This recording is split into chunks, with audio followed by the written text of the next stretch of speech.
जय श्री सीताराम, जय श्री राधे श्याम। आज हम आपके लिए रामचरितमानस से बहुत अच्छी जानकारी लेकर के आए हैं। देखिए, ये हमारे हाथ में एक पौराणिक ग्रंथ श्री रामचरितमानस जी है। बहुत पूर्व से हमारे पास है। इस मानस जी में जो आजकल की नई मानस जी आ रहे हैं उनमें थोड़ा बहुत अंतर हो सकता है, पर मानस जी में जब आप पुरानी यदि किसी के पास है पहले से, तो पहले के एक दो पन्ने खोलने के बाद आप देखेंगे यहाँ पर एक टेबल बना हुआ है। ये टेबल क्या है? इसमें एक एक अक्षर लिखा है। इससे क्या होता है? आपके मन में कोई भी संशय है, आप कुछ करना चाहते हैं, आपके मन में प्रश्न है कि मैं ये करूंगा तो मेरे लिए सही होगा या नहीं होगा, कि मैं अपने जीवन में ये काम करने जा रहा हूँ, क्या मुझे इससे लाभ होगा या नहीं होगा, मैं अपने बिजनेस में कुछ कर रहा हूँ, मैं एग्जाम दे रहा हूँ, मैं कुछ भी कर रहा हूँ। कोई व्यक्ति अपने मन में संशय रखता है कि वह जो कार्य करने जा रहा है उससे लाभ होगा या नहीं होगा, ये मानस जी आपको बता सकती है। मानस जी से पता चल जाएगा। ये टेबल जो है आपको किसी ना किसी रूप में आंसर दे देगा, उत्तर दे देगा कि आप जो कार्य करने जा रहे हो वो आपके लिए सही है, नहीं है, लाभ होगा या हानि होगी। पुरानी जिनके पास मानस जी है उनके एक दो पृष्ठ खोलने के बाद ये टेबल आपको दिख जाएगा। किसी के पास नहीं है तो या तो कुछ आगे होगा या पीछे की तरफ होगा, पर होगा जरूर। इसका नाम है श्री राम शलाका प्रश्नावली। इसे प्रश्नावली कहते हैं। अब ये कार्य कैसे करता है? आपने श्री रामचंद्र जी का नाम लेना है, आंख बंद करनी है और आंख बंद करके इस पन्ने पर अपना प्रश्न बोलते हुए इस पन्ने पर उंगली घुमानी है। मन में राम जी का नाम लेना है, आंख बंद करके उंगली घुमाई और आंख खोली, और आंख खोल करके देखना है आपने। मान लीजिए कि हमारी उंगली रुकी इस खाने पर। जिस खाने पर उंगली रुकी, आंख खोलकर वो खाना देखना है। और यहाँ इस खाने में क्या लिखा है? आप देखिए, म लिखा है। म मतलब, अब जो म लिखा है इस खाने को आप एक कॉपी पेन साथ में रखिए, पहला अक्षर लिख लीजिए म। इससे आपकी धीरे धीरे एक चौपाई बनेगी अक्षरों को मिलाकर। जब आपने ये म लिख दिया, अब इसके अगले वाले से 9वां अक्षर देखना है कौन सा पड़ता है। म से आगे चलेंगे। देखो, म से जब हम आगे चलेंगे तो 1 2 3 4 5 6 7 8 9। म से आगे चलेंगे तो 9वां अक्षर है र। म के आगे लिख लीजिए र। अब र से भी 9 अक्षर आगे चलना है। 1 2 3 4 5 6 7 8 9। आ रहा है ची। छोटे ई की मात्रा है ची। पहले लिखा हमने म, फिर उसके 9वां अक्षर आगे है र, उससे 9वां अक्षर आगे है ची। अब ची से भी आगे चलना है। इस प्रकार आप चलते हुए अक्षर लिखते चलिए। क्या अक्षर आ रहा है हर खाने में? म से शुरू हुए हम। अब यहां से चलते हुए नीचे आ गए।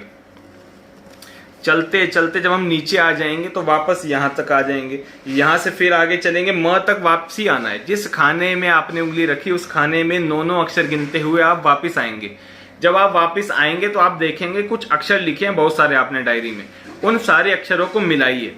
उन सारे अक्षरों को मिलाकर कुछ ना कुछ एक चौपाई बन रही होगी। और वो चौपाई कौन सी होगी? ये अगले पृष्ठ पर, ये इधर पीरियोडिक टेबल है, इसके अगले पेज पर बहुत सारी चौपाई लिखी है। तो बहुत सारे यहाँ पर चौपाई लिखी है। एक चौपाई ये है, इसका आंसर लिखा है। एक चौपाई यहाँ है, इसका आंसर लिखा है यहाँ। ये सारी चौपाइयाँ हैं। अब आप उन अक्षरों को ढूंढिए इन चौपाइयों में कि वो क्या चौपाई बन रही है। जैसे हमने लिखा, पहले लिखा था म आया था, फिर र आया था, ची आया था। तो यहाँ देखिए, बीच से शुरू हो रहा है। आगे पीछे होगा पर आपने दिमाग लगाना है। बीच से शुरू होगा और हमारी चौपाई बनी, होई सोई जो राम रची राखा, को करी तरक बड़ा वही साखा। ये चौपाई बन गई, होई सोई जो राम रची राखा। जो म है वो ये रहा, राम जी के नाम वाला। या म से आगे चली चौपाई, फिर घूमकर वापस म तक आ गई, तो होई सोई जो राम रची राखा। यह लिखा है कि यह चौपाई बालकांड में शिव और पार्वती के संवाद में है। प्रश्नकर्ता का इस उत्तर स्वरूप चौपाई से यह आशय निकालना चाहिए कि कार्य सफल होने में संदेह है। इस कार्य को राम जी पर छोड़ दीजिए। यदि ये चौपाई बनती है। यदि किसी की चौपाई बनी, सुन सी सत्य असीस हमारी, पूज ही मन कामना तुम्हारी। यहाँ चौपाइयां लिखी है बहुत सारी। अब चौपाई का यह भी लिखा है कि यह चौपाई कहाँ पर है। यह चौपाई बालकांड में सीता जी के गौरी पूजन के प्रसंग में है और गौरी जी ने सीता जी को आशीर्वाद दिया। इसका परिणाम फलस्वरूप लिखा है कि प्रश्नकर्ता का प्रश्न उत्तम है, कार्य सिद्ध होगा। जो कार्य करने जा रहा है व्यक्ति वो सिद्ध होगा। अब अगले पेज पर भी बहुत सारी चौपाइयां हैं। यदि किसी की चौपाई बनी, यहाँ एक चौपाई बन रही है, उघरे अंत न होई निबाहु, काल नेमि जीवी रावण राहु। यह चौपाई बालकांड के आरंभ में सत्संग वर्णन के प्रसंग में है और फल इसका यह है कि इस कार्य में भलाई नहीं है, कार्य सफलता में संदेह है। तो आपके मन में कोई भी प्रश्न है वो मानस जी से आप पूछ लीजिए। यहाँ पर टेबल है, एक एक करके अक्षर लिखते जाइए, आंख बंद करके किसी भी खाने पर उंगली रोकिए, अक्षर लिखते जाइए, धीरे धीरे एक चौपाई बन जाएगी। जो चौपाई बनेगी वो अगले पेज पर जरूर लिखी होगी। यदि चौपाई समझ नहीं आ रही कि कहाँ से देखनी है तो देख लीजिए, आप अपना थोड़ा दिमाग लगाइएगा, अपने विवेक से काम लीजिएगा। यहाँ म है, हमारा म आया था, होई सोई जो राम रची राखा, तो हमें पता चल गया कि जो राम जी का नाम है इसमें म है, फिर रची राखा, ऐसे रची राखा से हमें पता चल गया कि ये चौपाई है होई सोई जो राम रची राखा। ऐसे चौपाई लिखी है, उनका आंसर भी लिखा है कि इसका क्या परिणाम निकलेगा। तो आशा करते हैं आपको यह जानकारी अच्छी लगी होगी। बहुत सारे लोगों ने तो बचपन से ही यह सीख रखा होगा, बचपन से बहुत सारे लोग करते आ रहे हैं, माता पिता के संस्कार हैं, बहुत सारे लोगों को पहले से पता होगा, पर पुनः हमने आप सभी को रिवाइज कराया। जिनको नहीं पता उनके लिए बहुत अच्छा है। कोई भी कार्य आप करने जाएं तो मानस जी से आप प्रश्न पूछ लीजिए। मानस जी साक्षात श्री राम जी हैं, आपको आशीर्वाद मिलेगा। जो कार्य आपका सिद्ध इसमें आया है वह कार्य सिद्ध अवश्य होगा। श्री सीताराम।